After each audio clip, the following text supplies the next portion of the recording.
Hey everyone, I'm Chellsie Memmel, and I want to say thank you to Inside Gymnastics for hosting this wonderful event. And I'm really excited to be a part of it. And I hope you guys can take away a lot from it and just continue to try to make the world of gymnastics a better place.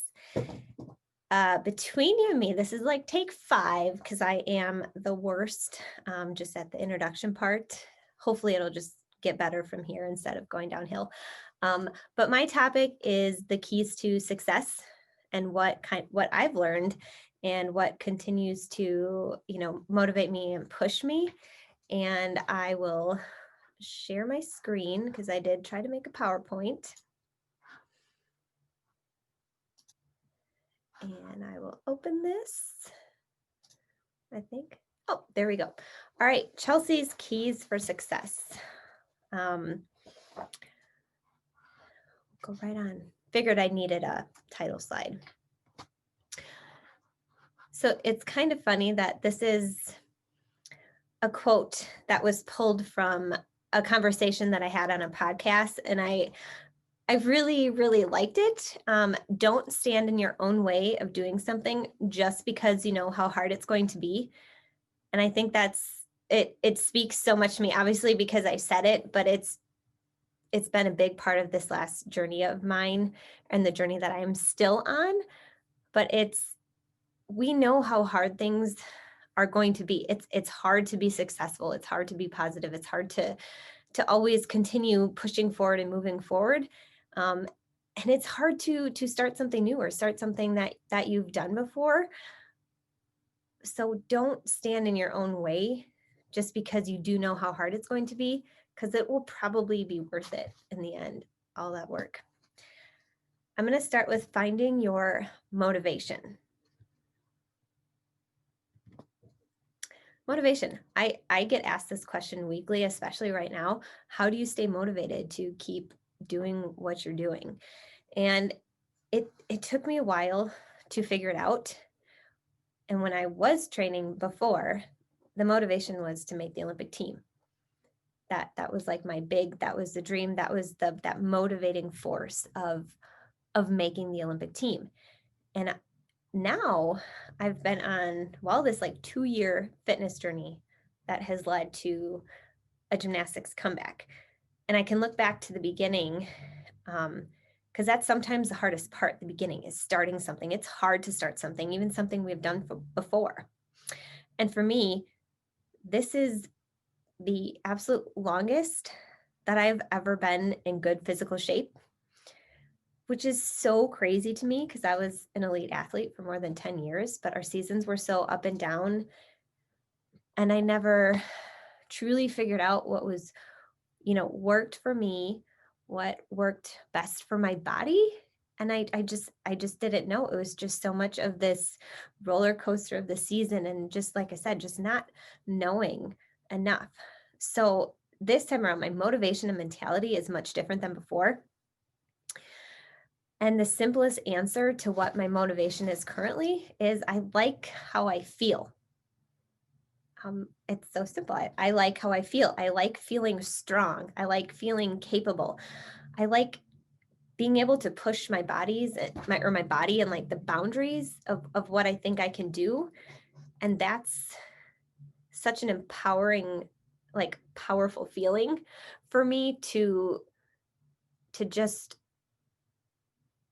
know and continue to learn of what I'm capable of. And that's how I've been staying motivated. And I didn't fully realize it before, but I was just like, I like how I feel. And that's what motivates me to continue to go into the gym every day. And the other huge part of it is I just enjoy gymnastics. I enjoy what I'm doing. And that makes it that much easier. On the flip side, the funny thing is to see what happens when you're thrown a curveball.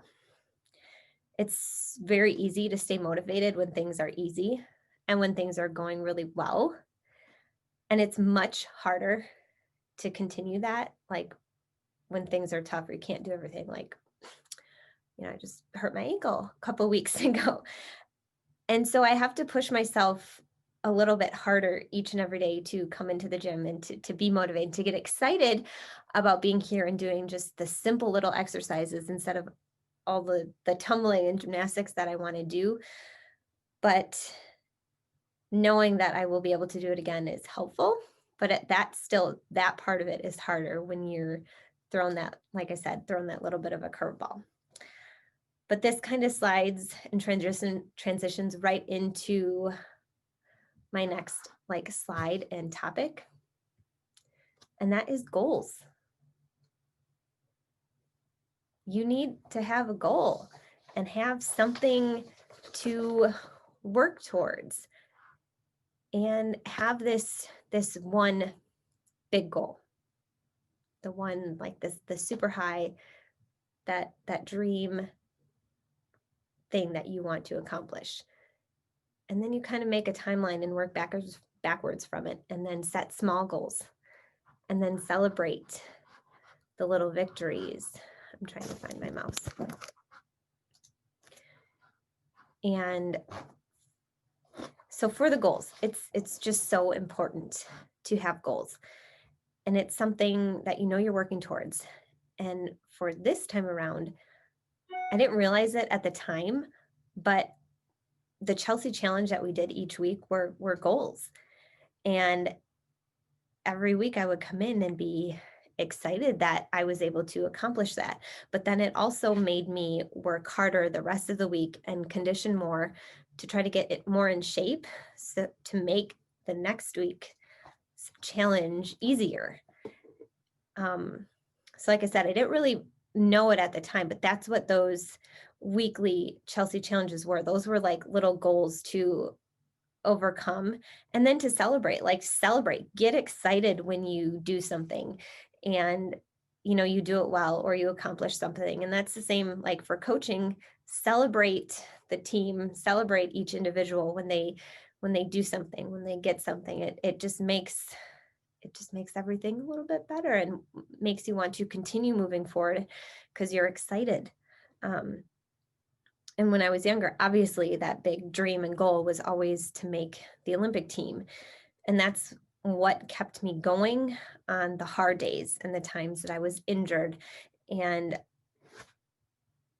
because those days are really hard. But when you have something that you're working towards, it makes those days just a little bit easier. It just makes you able to continue moving forward. And it was never just one. It was always the little small goals, making that team, making the team, leading up to the Olympics. It was making a world team. It was making an international assignment. So it wasn't just having that one thing to work towards. It was building up, having all the little goals to build up towards that big one. All right. Screen share again. So the next thing after goals is planning and preparation. So you need to figure out a plan. It's really hard to have this really big dream and goal and something that you want to accomplish without having any kind of plan to get there. I'm a huge planner, and so is my dad, especially when we come into the gym. We both work so much better when we have something written out. I personally, I need to see workouts laid out and what will be expected of me, just so I can mentally prepare myself and know what's coming.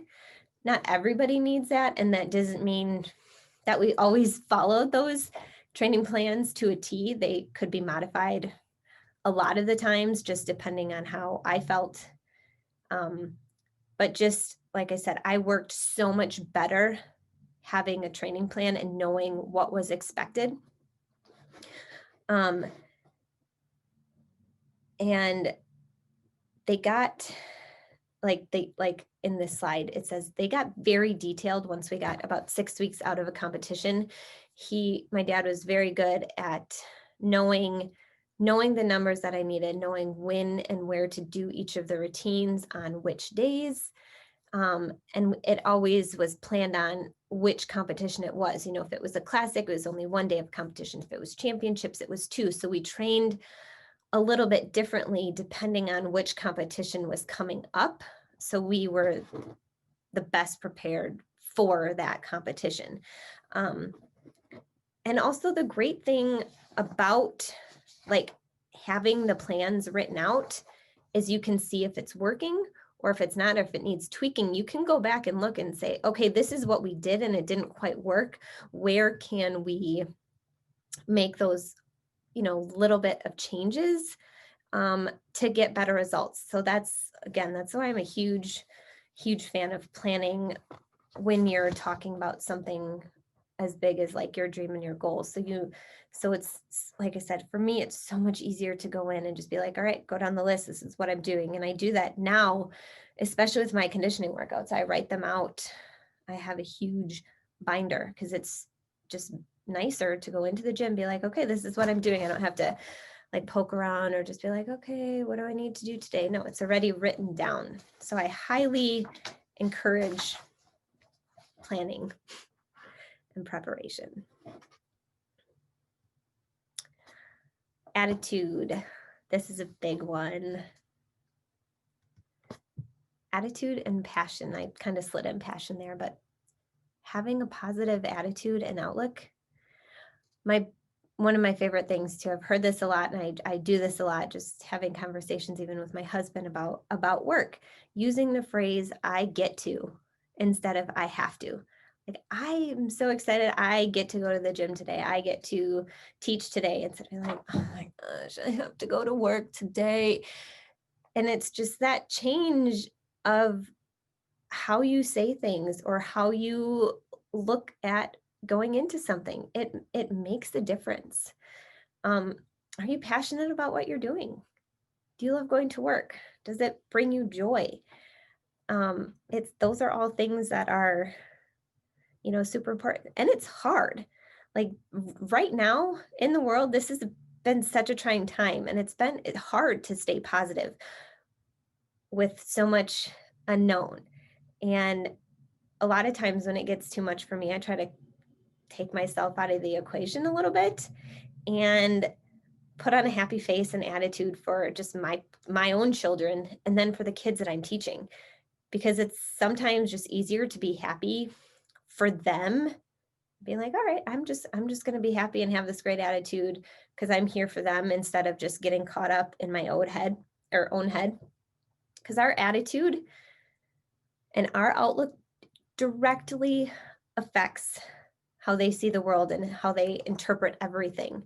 So if you can come in and be positive and have that good attitude, it will rub off, on your children or on the kids that you're coaching. And it goes vice versa. If you are coming and you are crabby and just have this negative outlook on things, they will start to too, or they will pick up on that. And it's not the best. It's not healthy.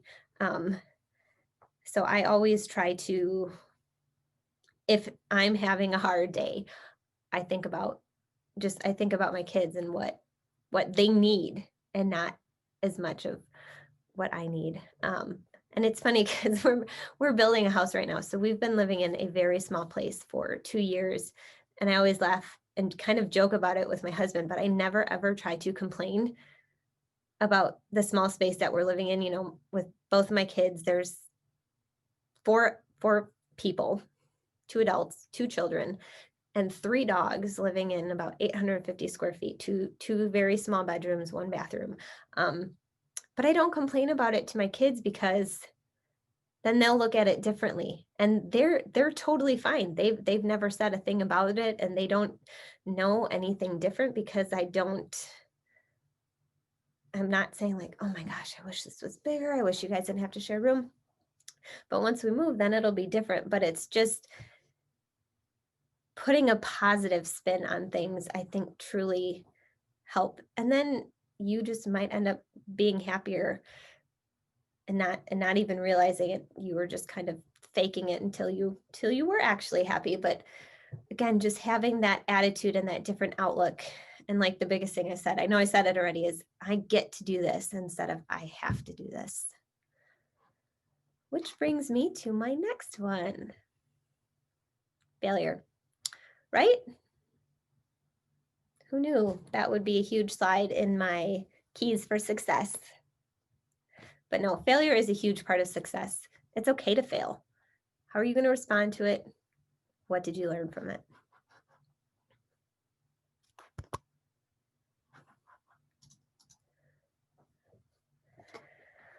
So failure, it is so hard, actually pretty much near impossible to succeed at something without having had some kind of failure in the process.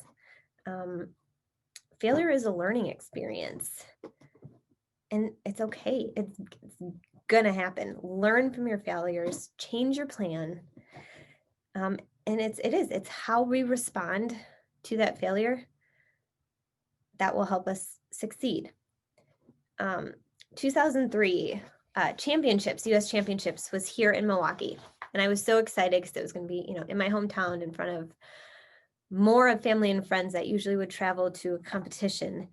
And it was my first chance at making a world team. I fell twice. I fell both days of competition. It was not good. I don't know, wasn't my best competition. I was probably a little bit more nervous because I was competing in my home crowd, and things did not go well. So needless to say, I did not make that team at all at the beginning. I think a lot of us know what happens in 2003, but I did not make that team. And I chose this memory because it sticks out for a few reasons. One, it's the first time I really understood how truly awesome my parents were at helping me through tough times and like the failure and being upset about not making that team and that goal that I had. They always gave me the time, no more than a few days though, but they gave me the time and the space to be angry and to be pissed off and to just be upset and be like, oh, why did this happen? Because things didn't go how I wanted them to. But they gave me that time. And then we would talk things out and say, how do we move forward from here? And with that, they're like, okay, you didn't make the world team. That's, it's how it is. How are you going to move forward? What are you going to do now? And we came up with, well, treat going to Pan Am's like it's your worlds. And that helped me, be okay. I was able to make peace with the fact that I did have a bad competition. I didn't make the world team, but I was going to treat that Pan American Games like it was my worlds. And I felt so much better having that time to kind of grieve about that, be angry about that. But then they helped me refocus and get really excited about going down to the Pan American Games, which was ultimately an amazing experience. It's almost like a mini Olympics because there's a lot of the sports are in it. There's a whole processing involved, just like the Olympics. So it's not just gymnastics. And I'm so thankful for that approach because it has stuck with me and allowed me to be able to refocus more quickly when things don't go my way. I really believe that allowing yourself that time to grieve and be angry helps you move on faster and be able to let things go so you can continue moving forward. And that's why I think, like I said, it's those failures, how you respond to it, how you learn from it will make you, or will help you succeed, because then you'll learn what not to do, or change how you prepared for something. So again, like I said, failure is just a big part of success. Determination. This is the big one. Continue moving forward towards your goals after the failures. Be willing to put the work in. Know that there will be hard days and obstacles. Do not give up. If it's something that you truly want, do not give up. The story for me that comes with determination is my shoulder injury. I've had actually a ton of time to really reflect about this because I've been asked about, a lot about my career and all of that. And determination, probably a little bit of craziness too in there, but it's definitely a word that I would use to describe a lot of, what happened with my shoulder, and especially in 2006 Worlds, that competition. First, I took a really bad landing on a double layout. I don't know the really extent of the injury, but it was actually very similar to what I just did now. It swelled up, it bruised a lot, so made training very difficult there. I did not compete, or I did not do any tumbling, any vault, anything like that during podium training, which is crazy because usually, you're up there doing full routines. But I was just determined to compete. Nobody was going to tell me that I wasn't going to compete. So, taped it up, a lot of tape. And I was able to compete and do well, the very first day, do well at prelims. We were leading as a team. I was leading all around after that. And then in team finals is when I also hurt my shoulder doing bail from high to low. I could hear and feel it tear in the middle of the routine. I was just like, that's not good, but I'm just going to keep going. And it was just like that determination of, I need to finish my routine.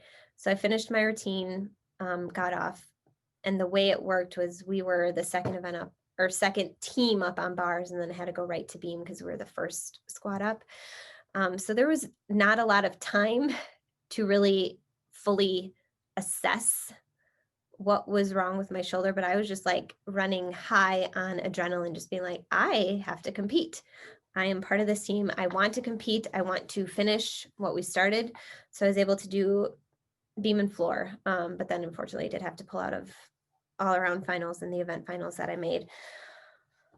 But yeah, looking back, it's kind of hard to be like, I really did compete that year. That was a little bit crazy, but I was just so determined to do what I could for the team that I probably would have had to been like forcibly removed to not be able to compete.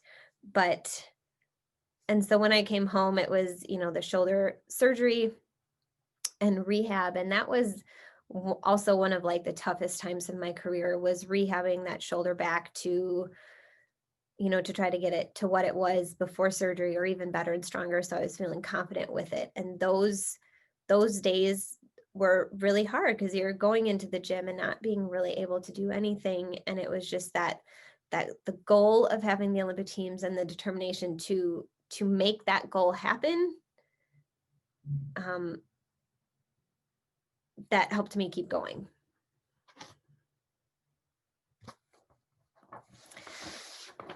So I like this slide. This one is a lot of more fun, but a little bit more light.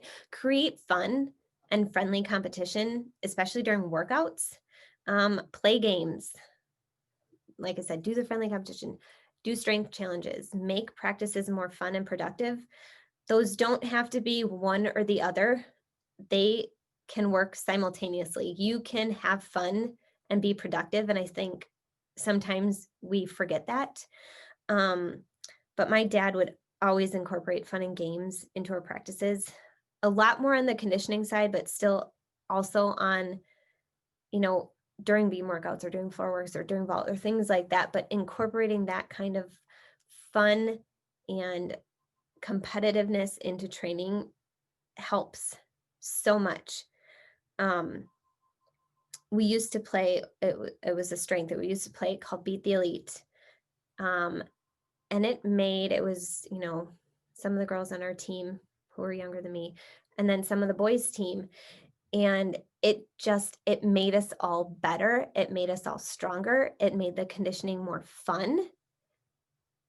There was no downside to playing that game because it, like I said, it just made us all better and made it even more competitive when it came to doing conditioning. So we got stronger because of it. And now it's kind of turned into the Chellsie challenges. And like I said, those have been huge in this journey that I've been on in the transformation. And it's something fun. It's something to look forward to. And it's something different every week that we do to keep the kids motivated and guessing of what we're going to do. And then also playing games on the events or for things instead of just being like, okay, we have 5 beam routines today. Well, that's fine. But I don't think it's fine every single day or things like that. Like it gets boring and then we might not be having as much effort when you do. And I'm sure you've seen it if you've played games before. You've seen someone do something that, or it was the best one they've ever done, or a girl who's never, made more than a couple series in a row gets up and nails 5 in a row, and her face is just like, I can't believe I just did that. You're like, oh my gosh, where did that come from? So it creates this fun atmosphere that can be super productive and just be super exciting. And you may surprise the kids may surprise themselves with what they can do. And you may be surprised, like, whoa, that was awesome. Like I said, I just think having those kind of fun and games and friendly competitions when we're training can help keep the interest and keep that motivation going, that they're excited about these events. I'm not saying to do it every single day, but do it enough to where they're having fun and they get excited when you do them. But then on the other hand, they're totally fine with on the days they just get a normal assignment. So it's really about finding that balance, but practices can be productive even while you're having fun. Ask for help. This one sometimes can be tough. Sometimes it's not the easiest to ask for help, or you're afraid, but don't be afraid to ask for help. If you don't ask, the answer is always no. Find a mentor, someone that you can learn from, someone who's been there and done it and can give you advice. Always be willing to learn. This one's really tough sometimes because we get kind of caught up, or you think you might have it all down, or you've seen it all or everything, and that's not necessarily true. Always be willing to learn and to be taking advice from other people, and don't get caught up in you might have to just do it all yourself, because that's really hard. I'm still feel like I'm new a lot newer, especially to coaching, even though I've been doing it for quite a while, but I'm never afraid to, ask my dad or one of the other coaches, or, hey, can you watch this? And maybe you're seeing something different than I am, or maybe a different coach is going to say something a little bit different, even though it's pretty much the same correction. They're just saying it and wording it a little bit differently, and it clicks for that kid. Because ultimately we, as coaches, we want, to do what's best for athletes, and that might not always be the way you're approaching it. So if that's not working, think outside the box or seek advice, or, obviously with the internet nowadays, you can look up other techniques or drills or ways of doing things, but always try to continue learning, and don't shut others out with that, and just accept you might not have all the answers, and that's okay to not have all the answers. It's not okay to not try to seek them, though, and to just be okay with not knowing. So again, just my advice is ask for help, especially when you need it, even though it might be a little bit hard. Balance. This is a huge one for me. Finding a life balance. Try to find a balance in your life. Make time for yourself. That one was tough for me. Do things that you enjoy, and get outside. So making time for yourself. I know if a lot of parents out there, it's really hard to do. And I'm not saying, take a couple hours every single day, because sometimes it doesn't work that way. But if you find something that makes you happy and brings you joy, and it's something that's just for you, it will make everything else better. And that's kind of what working out was for me and is for me now and has been for the last 2 years. It was just something that was just for me. It was something that, was in my control, especially during the pandemic when I started doing a little bit more gymnastics again, when everything felt like, oh my gosh, I don't even know what to do. Like the world has gone crazy and I needed some sort of control. And that was with starting to doing gymnastics again when everything was shut down. It was like my little slice of, oh my gosh, I have something to control. And I felt so much better. And I was able to, be a much better mom because of it and have a better attitude just because I was doing something for myself that I had a little bit of control over. So I really, really encourage everybody to find something that is just for themselves and that makes you happy. And I said, you don't have to do it every single day, but even once a week is, I think, just so crucial to being a happier, better person all around. And like I said, doing things you enjoy. Also stepping outside of your comfort zone to try something new, and then you might really enjoy it. And the other big one, huge one for me, is getting outside. Because for me, obviously, and all of us, our sport is so indoors and we don't really get outside as much for our jobs and things like that. But if you can get outside, go for a walk, go for a bike ride, you might find that it just really helps your overall attitude and just outlook on things when you get outside, just even for that little bit. And then just like reflecting and thinking about it, what does success look like to you?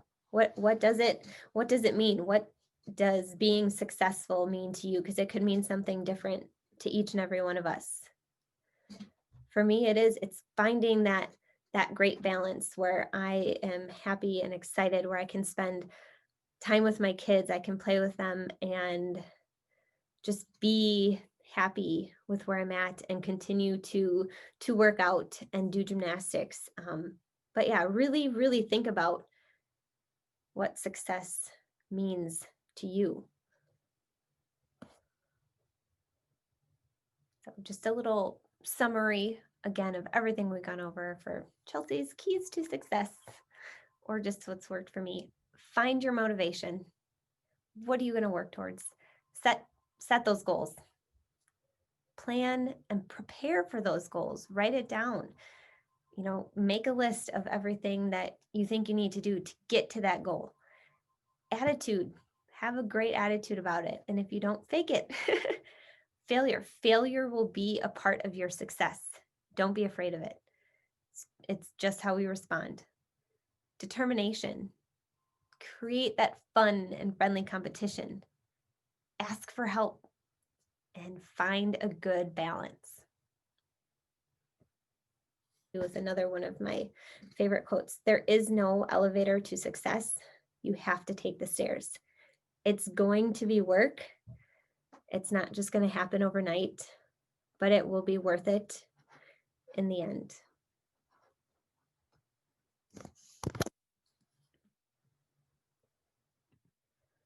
All right, that is my slideshow, my presentation. I hope you guys can take even one bit of information that you think that will help you away from it. This is just what I've learned from all of my experience, and it's continuing to change and evolve. But I feel like especially the last 2 years of my life have been such a transformation with where I am and knowing more who I am, learning what works for me, especially with like the conditioning and feeling good and feeling strong, eating differently, having a different relationship with food, and just being happier overall because I'm taking the time to do something for me. And then on the flip side, like with that, if you take that time for me, I know it's made me a better mom. It's made me much more in the moment with my kids. And that's so important. And I'm so thankful that I've found a better balance. And I really hope everyone can have that kind of balance, and to be happy and to have something that you want to work for and to have a goal, and you know plan it out and try to do whatever you can to achieve it. Sorry, one more thing. I always keep adding things. Don't be afraid to ask for help. You don't have to do everything alone, because I have a ton of help. I have a huge support system, with my husband, with my family, mom, dad, and my sisters, and I wouldn't be successful without them. So really truly don't be afraid to ask for help. And because if you don't ask, the answer will always be no. But you don't have to do absolutely everything alone. Um, but yes, I hope you all enjoyed that as much as I did. I had a great time trying to reflect and come up with, what I feel has helped, make me help me be successful. So thank you again, Inside Gymnastics, and thank you to all of you for listening in. Bye.